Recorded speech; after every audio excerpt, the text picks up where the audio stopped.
美军在黄岩岛附近动用海马斯火箭炮击沉一艘靶船后，菲律宾却转头邀请我国外长访菲，想要和我国合作，这是怎么一回事呢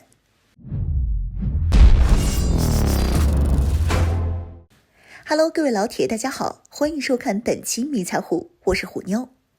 美菲在上月进行盾牌演习的时候就说了，将会在下月的肩并肩军演中，在位于黄岩岛周边海域动用海马斯火箭炮击沉一艘靶船。前不久，菲律宾总统马克思更是公开表示会亲自前往现场，观摩在黄岩岛周边击沉靶船。现在，根据相关消息，在这次的联合军演中，美军已经动用海马斯火箭炮，成功地击沉了一艘在黄岩岛周边的靶船，并且为了这次能够在黄岩岛周边成功击沉靶船，美军还专门把尼米兹号航母开到了南海，给菲律宾撑腰。根据相关信息可以得知，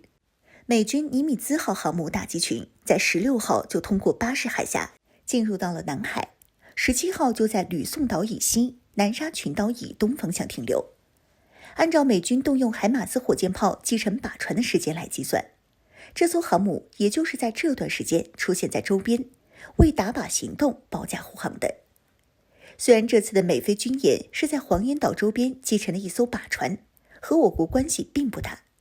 但要知道的是，黄岩岛是我国的领土，其他国家在我国周边开火击沉船只，我国不可能没有任何的反应。特别是在中美关系不断恶化的现在，美军专挑这个地点击沉靶船，显然就是为了做给中国看的。然而有意思的是，就在美军抵近黄岩岛海域附近并击沉靶船后，菲律宾在这时却对我国发出了邀请。根据菲律宾外交部的消息，我国外长将会在21日至23日对菲律宾进行访问，而这次访问的主题就是发展双边合作、地区安全，并为早日制定南海行为准则做出贡献。按理说，菲律宾通过这次和美国合作，对美军开放9大基地，菲律宾总统还亲自前往现场观摩在黄岩岛周边击沉靶船，这代表菲律宾已经彻底和美国绑定在了一起。而菲律宾都彻底绑定上了美国的战船了，怎么此时又和中国谈合作呢？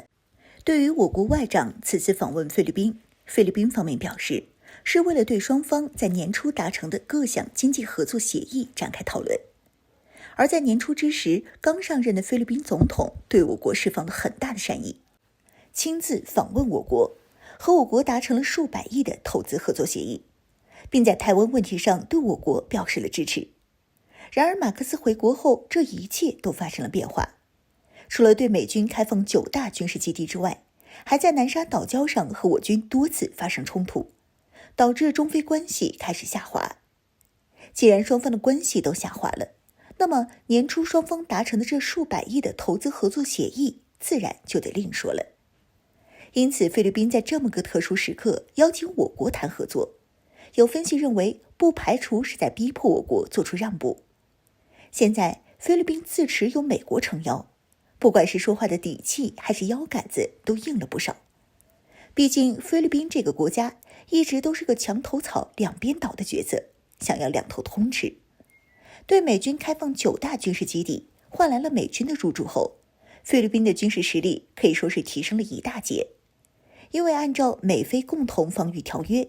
一旦菲律宾遭到打击了，那么美军就会出兵帮助菲律宾。而在经济上，美国能够提供的帮助就很少了。如果说是在前几年，那么美国的确是能够给菲律宾带来不少的利益。但是现在，美国都自身难保了，收割整个欧洲的韭菜，都止不住美国不断下滑的经济。美国可没那么多的闲工夫和一个要啥没啥的菲律宾谈经济合作。所以说，现在的菲律宾能找的就只有中国了。双方之前达成的价值数百亿的合作协议，虽然因为美菲的勾结很难进行下去，但这也是菲律宾的一个筹码。如果说这笔合作协议还能够进一步落实的话，那么菲律宾对美军的合作就不会进一步加深。如果说这个合作协议没能够进一步落实的话，那么菲律宾对美军的合作就会更进一步。